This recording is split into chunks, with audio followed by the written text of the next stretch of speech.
Hello and welcome to this week's Royal Nature. I can't believe we're on episode 5 already. I hope you're staying safe, getting plenty of daily exercise and enjoying the nature in your local area. It's been fabulous to see what you've been getting up to, so please keep sending in your videos and photos and I will try and share them as soon as I can. In today's episode, we're going to be looking at one of my favourite flowers, the bluebell. And hopefully, if you're walking along a woodland or a shaded area, or perhaps even in your garden, you might be lucky enough to see them. We're going to be learning how to tell the difference between the native English bluebell and the hybrid bluebells, and looking at the problem of hybridisation. I'm also going to show you how to make your own dragonfly with a bit of naturecraft. And we're going to have a look at reports of foxes. You guys have been telling me you've seen foxes in your neighbourhood and have sent in photos and videos, so we're going to have a look at those. Staff and students have been so busy at the Royal and have been sending in all sorts of photos and videos.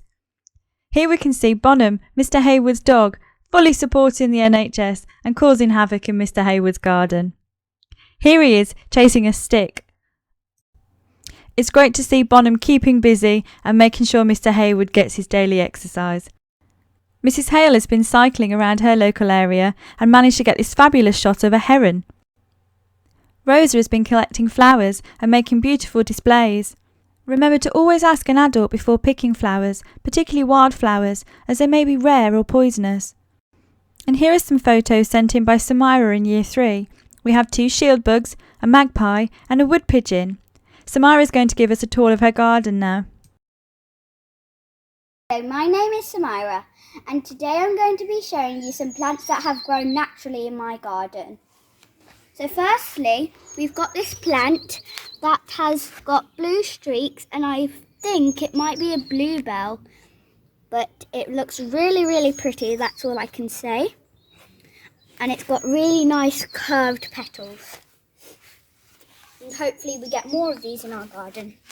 Next, we've got this beautiful plant which has been growing for quite a long time now. And it looks really pretty and I hope we get more of these in our garden too. Here we've got a really nice one and it's very popular at springtime and I really like it. Here we've got our lavender, which smells really nice, and we recycled an old bucket. Here we've got some very unusual plants which look like nettles, and they are beautiful, colour-wise. And we've got a nice little pink flower, which is really pretty. So I think the pollen is a nice orangey colour which goes really nice with the pink colour and the yellowish white streaks. Here we've been growing some salad and we've just put them in a pot and some of them are starting to sprout, which is really good. And we've got another one of those beautiful blue plants. And then over here I have made an eco-friendly bird feeder.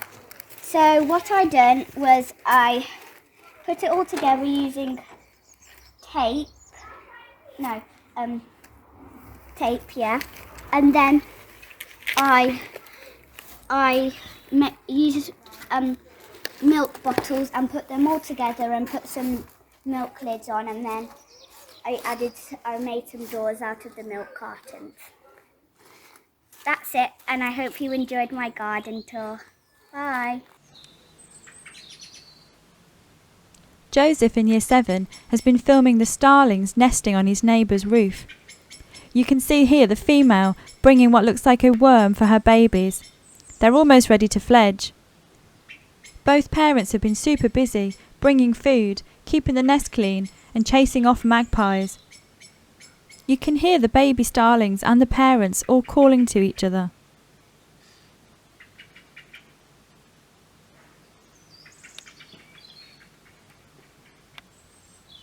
Look at this amazing bit of footage. Let's slow that down in case you didn't catch it. It shows the male removing a fecal sac from the nest. They will remove the poo from the babies to keep the nest clean, free from parasites, and to stop it smelling and attracting predators. What an amazing shot!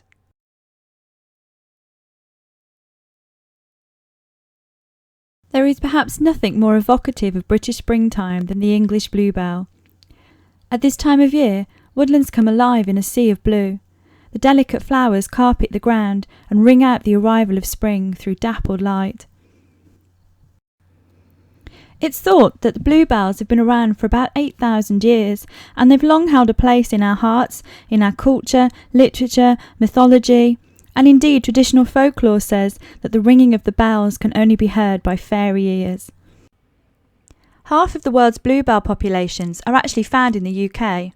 They're rare in the rest of the world, and for that reason it's illegal to deliberately pick, uproot or destroy bluebells. They're very susceptible to trampling. You should really try hard never to step on a bluebell, as it can take years for them to recover if their leaves are trampled. The native bluebells are vernal, which means they flower early in the spring. This is because they don't actually like shade, so they flower early to avoid the dense shade of the woodland that will come later once the leaves arrive.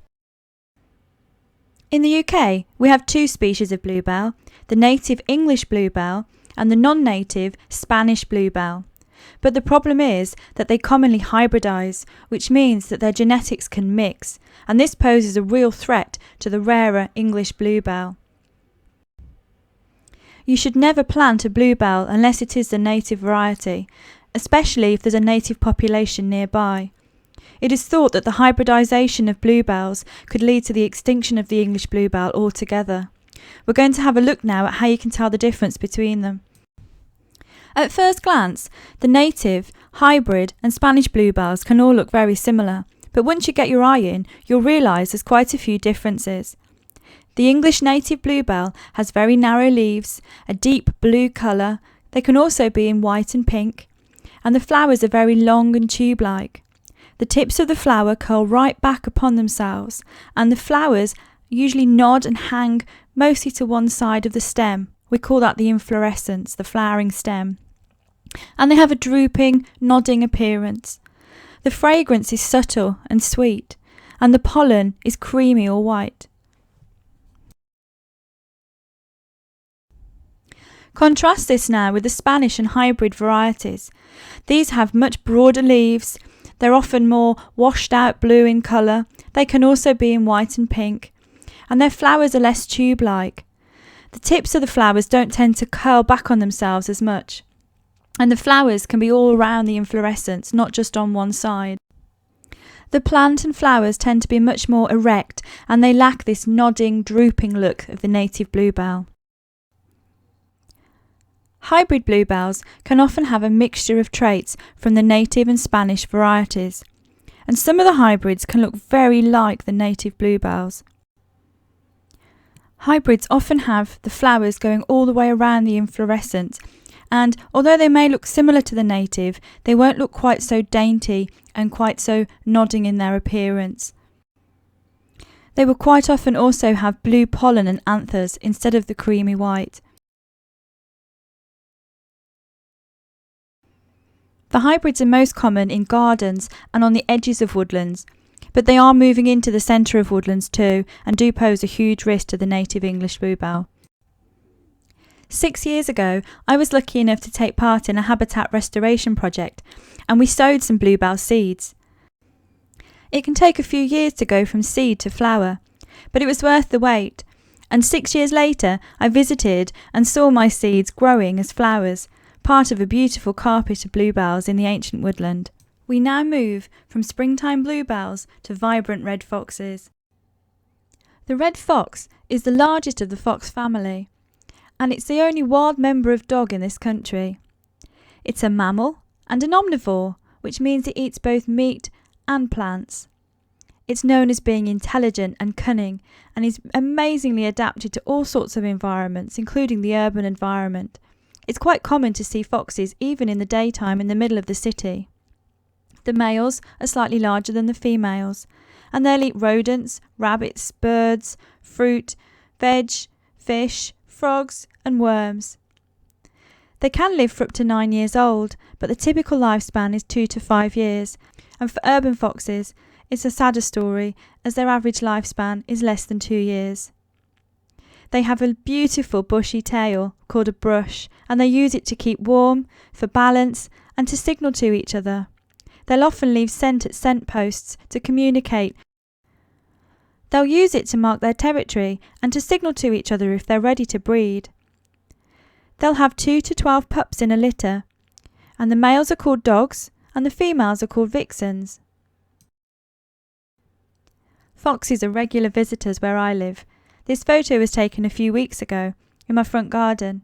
It was digging up my lawn looking for insects to eat. I've also captured the foxes on my security camera. This was a few weeks ago before the plants in my garden got going, but you'll see I've just installed the bucket pond. The foxes regularly come to drink from the pond, and they'll also eat insects that are attracted to the pond as well. Here's some footage a few weeks later. You can see how confident the foxes are. It's not afraid to approach the house. I thought it was going to come through the cat flap at one point.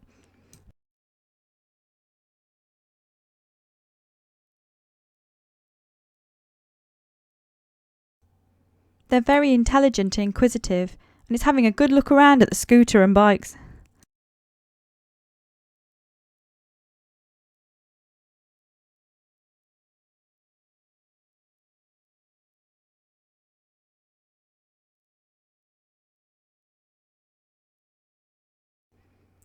Here's the fox from a different angle. You can see he realises that he's being watched and runs off.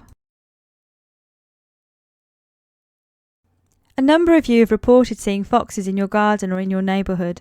Eva in Year 6 and Alex in Year 4 are lucky to be visited by 2 foxes, which they've named Fergal and Frankie. Gabriel in Year 3 has had the mother vixen and her cubs visiting the garden, and they play in broad daylight. They're not sure how many cubs there are, but they think there's definitely 2 and possibly 3. You can see them playing here in the shrubs. The mother stays close at all times and keeps an eye out for any dangers. This play behaviour for the cubs is really important, as it teaches them valuable hunting skills for when they're older. They are so cute.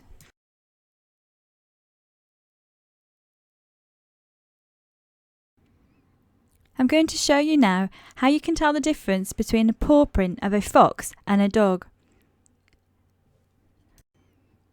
Both paw prints comprise of 4 toe pads and then a palm pad.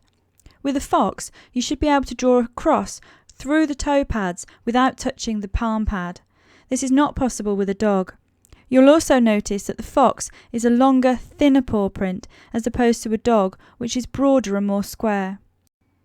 In the field, I'll often get 2 blades of grass and lie them down to make a cross shape. For a fox, you can draw a straight line across the top of the 1st and 4th toe pad, and it won't touch any of the other pads.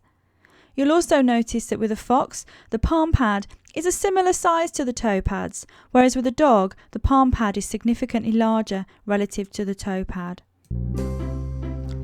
In this last bit of footage from Wikipedia, it shows some very young cubs leaving the den for the first time, so they'll be about 4 weeks old. You can call them cubs, pups or kits, and they'll be dependent on their mum for food until they're about 16 to 18 weeks old. By 6 months, they'll look like an adult and will start to disperse. They'll find their own territory, and by 10 months they'll be fully grown and able to breed. Foxes live in groups, family groups comprising of about 3 to 4 adults, 2 of which will be the dominant male and female and will breed, and the others will be adult helpers, helping to get food for the cubs. A group of foxes is called a skulk or a leash. Cubs will be born in February and March, but can be seen above ground in late April and May. I'm sure you'll agree these 2 are gorgeous, but I've helped to hand rear fox cubs and they can be quite feisty and aggressive, so never approach them, just watch them and admire them from a distance. The red fox really is a remarkable animal.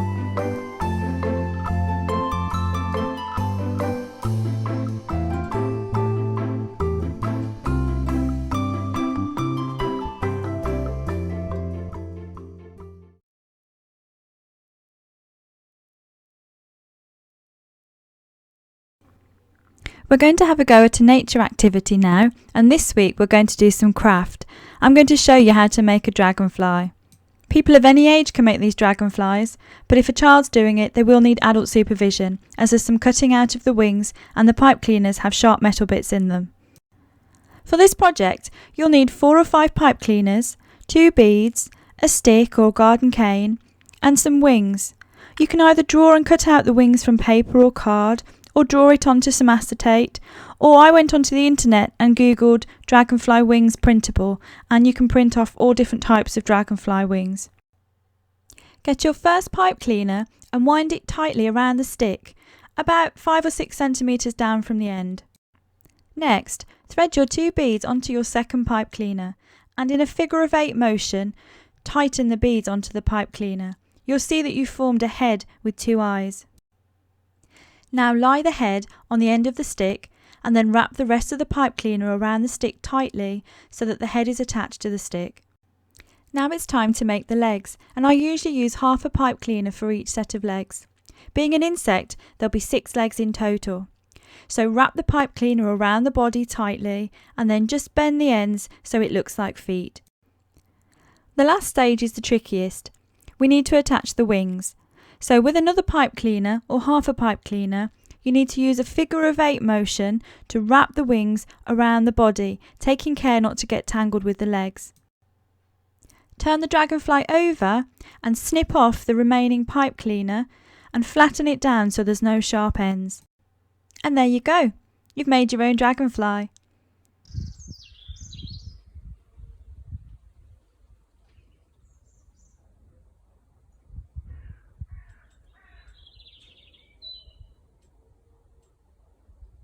Well, I hope you enjoyed today's episode, and now you can tell the difference between a native and non-native bluebell, and look out for the foxes in your local area. Perhaps you're going to have a go at making your own dragonfly. If you do, please send in your photos and videos. We'd love to see them and share them. Until next time, keep safe, take care, stay alert. Bye bye.